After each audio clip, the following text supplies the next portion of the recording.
प्रधानमंत्री नरेंद्र मोदी ने पटना में 5 परियोजनाओं का शुभारंभ किया। 38 किलोमीटर लंबी नई रेलवे लाइन देश को समर्पित की। राजगीर, बिहार शरीफ, दनियावा, फतुहा यात्री गाड़ी और पटना मुंबई एसी सुविधा एक्सप्रेस को हरी झंडी दिखाई। आईआईटी पटना के नए परिसर का भी उद्घाटन किया।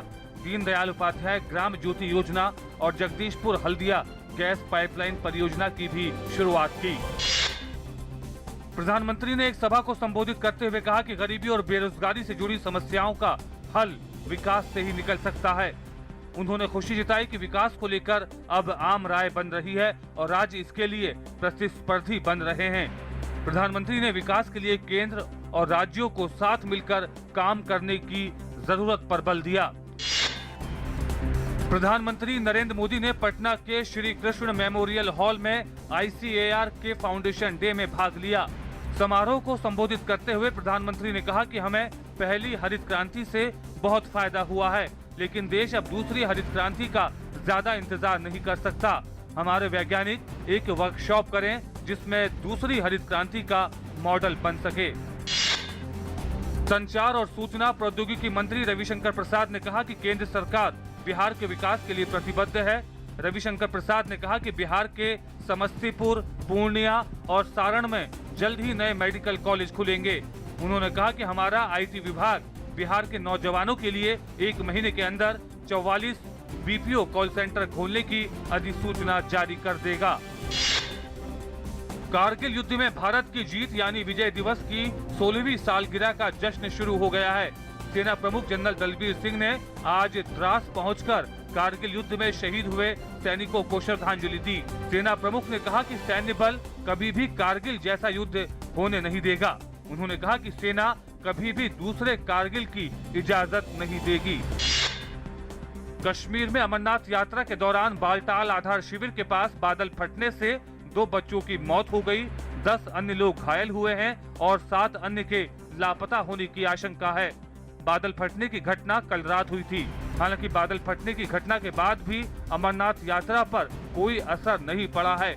बालटाल से आगे की यात्रा यथावत जारी है। रक्षा मंत्री मनोहर पर्रिकर ने हरियाणा के मोहाली में माई भागो armed forces preparatory institute for girls को देश को समर्पित किया। हरियाणा सरकार का ये संस्थान NDA में शामिल होने के लिए लड़कियों की तैयारी कराएगा। ये संस्थान लड़कों के लिए चलाए जा रहे Maharaja Ranjit Singh armed forces preparatory institute की तर्ज पर चलाया जाएगा। विदेश मंत्री सुषमा स्वराज ने फिर कहा है कि ललित मोदी के यात्रा दस्तावेजों के लिए उन्होंने कभी भी सिफारिश नहीं की। सुषमा ने ट्वीट कर खुद को मंत्री के तौर पर संसद के लिए जिम्मेदार बताया और कहा कि राष्ट्र को सूचना देने के लिए यही है एक मंच। दिल्ली उच्च न्यायालय ने तीसरे चरण की FM नीलामी में हिस्सा लेने की मांग वाली रेड FM की याचिका पर फैसला सुरक्षित रखा है। दिल्ली उच्च न्यायालय इस मामले में कल फैसला सुनाएगा और उसके बाद वजह भी सामने आएगी। उत्तर प्रदेश पुलिस ने निलंबित IPS अधिकारी अमिताभ ठाकुर की समाजवादी पार्टी अध्यक्ष मुलायम सिंह यादव के खिलाफ शिकायत खारिज करते हुए कहा कि आरोप साबित नहीं हुआ। ठाकुर ने 11 जुलाई को हजरतगंज थाने में लिखित शिकायत दर्ज कराई थी, जिसमें उन्होंने मुलायम सिंह यादव पर उन्हें फोन पर धमकाने का आरोप लगाया था। मध्य प्रदेश में विदिशा, रायसेन, राजगढ़, आगर मालवा, शाजापुर, हरदा, बैतूल और सीहोर जिलों में भारी बारिश के कारण बाढ़ जैसे हालात बन गए हैं। राजगढ़ जिले में 2 महिलाएं बह गई हैं। बेतुआ, पार्वती, काली सिंध, दूधी और अन्य नदियां और नाले कई जगह उफान पर हैं। सड़क यातायात आगरा मुंबई राष्ट्रीय राजमार्ग, जयपुर जबलपुर मार्ग और अशोकनगर विदिशा मार्ग पर बाधित हुआ है। पिछले साल के मुकाबले इस साल अभी तक खरीफ फसल की बुआई का रकबा बढ़ गया है। पिछले साल 550 लाख हेक्टेयर की तुलना में अभी तक इस साल 694 लाख हेक्टेयर क्षेत्र में बुआई हो चुकी है। दलहन, तिलहन, कपास, मोटे अनाज और धान की बुआई में वृद्धि दर्ज की गई है। IPL स्पॉट फिक्सिंग मामले में निलंबित cricketer S Sreesanth, Ajit Chandila, underworld don Dawood Ibrahim, Chhota Shakeel वो बुकियों समेत 42 आरोपियों के खिलाफ पटियाला हाउस कोर्ट आज आरोप तय कर सकती है। इस मामले में अदालत ने 8 मई को दोनों पक्षों की जिरह सुनने के बाद आरोप तय करने पर फैसला सुरक्षित रख लिया था।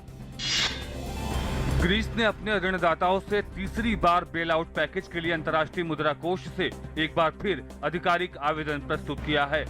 ग्रीस के वित्त मंत्री ने अंतर्राष्ट्रीय मुद्रा कोष के प्रबंध निदेशक क्रिस्टीन लेगार्ड को लिखे पत्र में ताज़ा ऋण के लिए अनुरोध किया है। उन्होंने कहा कि ग्रीस बेल आउट पर वार्ता के लिए नए कदम उठा रहा है। पाकिस्तान में बारिश के कारण आई बाढ़ से 24 से ज्यादा लोगों की मौत हो गई है। विभिन्न हिस्सों में पिछले सप्ताह हुई बारिश से नदियों और अन्य जलाशयों में बाढ़ की स्थिति पैदा हो गई।